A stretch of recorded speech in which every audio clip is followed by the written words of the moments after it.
સુરતના પાંડેસરામાં જ્વેલર્સની દુકાનમાં થયેલી લાખોની ચોરીનો ભેદ ઉકેલાયો. 2 આરોપીઓ ઉત્તર પ્રદેશથી ઝડપાયા. સુરત પાંડેસરા વિસ્તારમાં આવેલી જ્વેલર્સની દુકાનમાં થયેલી લાખોની ચોરીના ગુનાનો ભેદ પાંડેસરા પોલીસે સફળતાપૂર્વક ઉકેલી કાઢ્યો છે.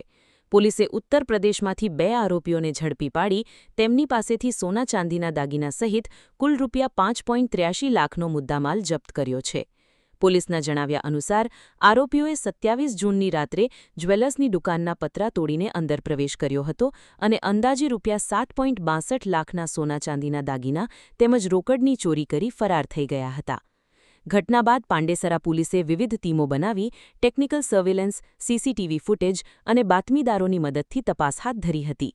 તપાસ દરમિયાન આરોપીઓ ઉત્તર પ્રદેશમાં હોવાની માહિતી મળતા પોલીસે ત્યાં પહોંચી બંને આરોપીઓને ઝડપી પાડ્યા હતા. પકડાયેલા આરોપીઓ પાસેથી ચોરીના ગુનામાં ગયેલા સોના ચાંદીના દાગીના સહિત કુલ ₹5.83 લાખનો મુદ્દામાલ કબજે લેવામાં આવ્યો છે. હાલ પોલીસે બંને આરોપીઓ સામે ગુનો નોંધી વધુ તપાસ શરૂ કરી છે.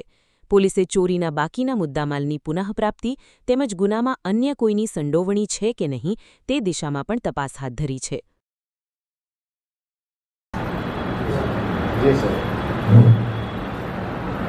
ગઈ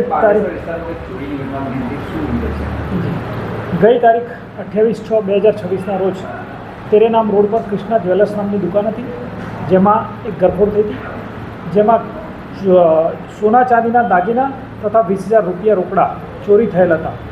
જેની ખબર પોલીસ સ્ટેશન મળતા પાંડેસરા પોલીસે ગુનો રજીસ્ટર કરેલ અને ગુનો ડિટેક્ટ કરવા માટે પ્રયત્ન કરેલ. ગુનો ડિટેક્ટ કરવા માટે સીસીટીવી કેમેરા, મોબાઈલ અને હ્યુમન ઇન્ટેલિજન્સ કામે લગાડવામાં આવેલ, જેમાં 7 થી 8 ટીમો બનાવવામાં આવેલ, જેમાં સીસીટીવીની શરૂઆત કરતા આરોપીઓ તેરે નામથી રિંગ રોડ તરફ જાય છે, રિંગ રોડથી ટ્રાવેલ્સ તરફ પૂના તરફ જાય છે, પૂના ગામ તરફ, અને ત્યાંથી જે ટ્રાવેલ્સની બસ ઉપડે છે એ નંબર મળે છે અને એ નંબર આધારે ડ્રાઈવરનો કોન્ટેક્ટ કરવામાં આવે છે અને આરોપીઓના ફોટા વેરીફાઈ કરવામાં આવે છે. ત્યારબાદ બસ ઉત્તર પ્રદેશના કાનપુર વિસ્તારની જ્યુરિડિક્શનમાં જતી રહેલી હતી, જેથી ડ્રાઈવરનો સંપર્ક કરી અને નજીકના પોલીસ સ્ટેશન પહોંચવાનું જણાવતા ત્યાં રાનિયા પોલીસ સ્ટેશન હતું, જે ડ્રાઈવરને નજીક પડતું હતું, જેથી ડ્રાઈવર સાથે કોમ્યુનિકેશન થયા મુજબ તે રાનિયા પોલીસ સ્ટેશન પહોંચેલ અને જેવા પોલીસ સ્ટેશન પહોંચેલ તેવા જ આ ચોર મુદ્દામાલ મૂકી અને ત્યાંથી ભાગી છૂટેલા, જે હાથમાંથી રવાના થઈ ગયેલા છે. પરંતુ તે ચોરીનો મુદ્દામાલ 100% રિકવર થયેલ છે અને પાંડેસરા પોલીસ દ્વારા મુદ્દામાલ રિકવર કરી આજરોજ તેને ગુનાના કામે કબજે કરવામાં આવેલ છે અને 100% મુદ્દામાલ રિકવર કરવામાં આવેલ છે, જેમાં human intelligence, CCTV camera, mobile phone અને લોકેશનને પણ ડિટેક્શન માટે ખૂબ મદદ કરેલી છે.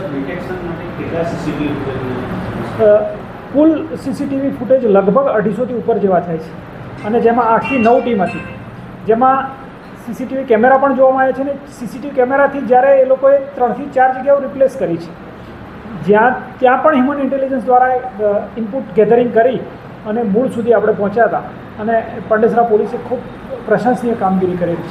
એ લોકો અલગ અલગ જગ્યાઓ પર ગયા છે, ત્યાંથી કોઈ જગ્યા કે પર્ટિક્યુલર કોઈ જગ્યાનો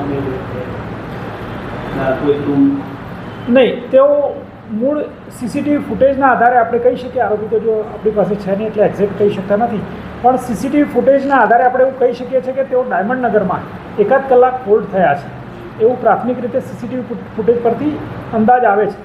પરંતુ સાચી હકીકત તો જ્યારે આરોપી સામે આવશે ત્યારે એક્ઝેક્ટલી ખબર પડશે.